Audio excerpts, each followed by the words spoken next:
अस्सलाम वालेकुम रहमतुल्लाहि व बरकातुहू। जी कैसे हैं सब? खैर वाफियत से हैं। मैं हूं नजीबुल हसन सादिकाबाद से। आज मैं आया हूं ये अलनूर जो चक्की है जहाँ ये वनडे शंडे की पहले मैंने वीडियो अपलोड किया है जहाँ से मैं बनवाता हूँ।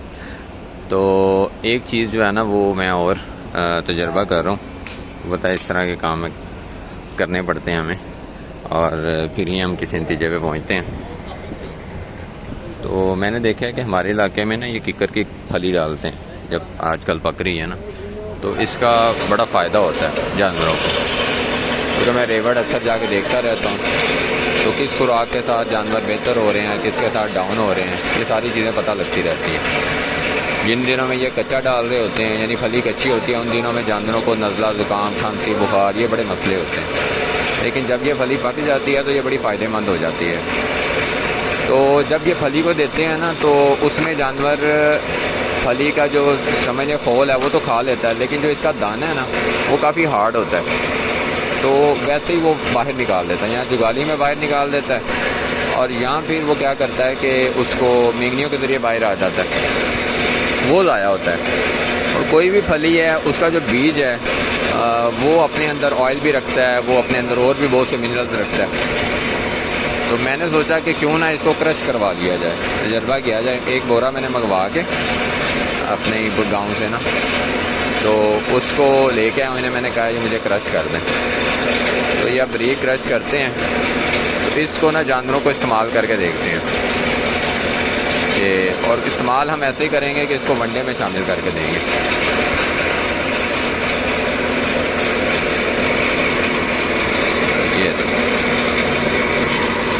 आपको दिखाता हूँ।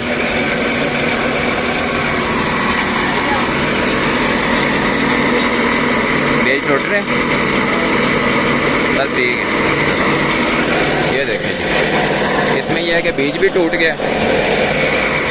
तो साबुत बीज जो है ना वो गलता नहीं हो, वैसे का वैसे जानवर के अंदर से बाहर आ जाता है। तो अब ये मैश टाइप बन जाएगा।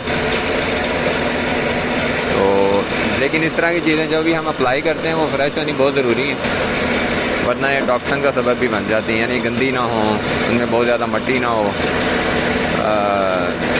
ख़ास तौर पे जब आप इकट्ठी करके रखेंगे, क्योंकि 2-3 बोरे पड़े थे लेकिन एक बोरा बचा है, वो मैं देख रहा था कि वो पड़े रहे हैं नीचे से गीले हो गए तो उनको फंगस लग गई।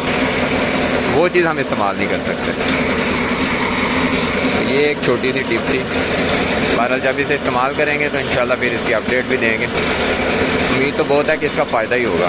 तो ये कुछ चीज़ें जो हम थोड़ी सी एफर्ट करके इनको अगर मैनेज कर लें तो हमारी जो कॉस्ट है वो काफ़ी कम हो जाती है। यानी ये मुझे 600-700 रुपये पड़ेगा अगर मैं इसकी लेबर चेबर दे के इकट्ठा करवाऊँ। 600-700 रुपये मन पड़ेगा। इस वक्त 600-700 रुपये कुछ भी नहीं आता। 600-700 रुपये में शायद इस वक्त गंदम का भूसा चल रहा है जिसकी कोई है ही नहीं, फ़ायदा ही नहीं है देने का। तो हमारी बकरी जानवर जो है इसको क्वांटिटी से कोई लेना देना नहीं है खुराक में, इसको क्वालिटी से है। इसकी खुराक को क्वालिटी अच्छी चाहिए। तो ये इंशाल्लाह जब तकरीबन तो 10-15 दिन दे लेंगे और अगर जानवर जो है इससे डिस्टर्ब नहीं हुए, इससे अच्छा फ़ायदा हो रहा होगा, जो कि बहुत उम्मीद है, फिर इंशाल्लाह वो भी आपके साथ शेयर करेंगे। ठीक है जी, चलें इजाज़त दें। अल्लाह हाफ़िज़।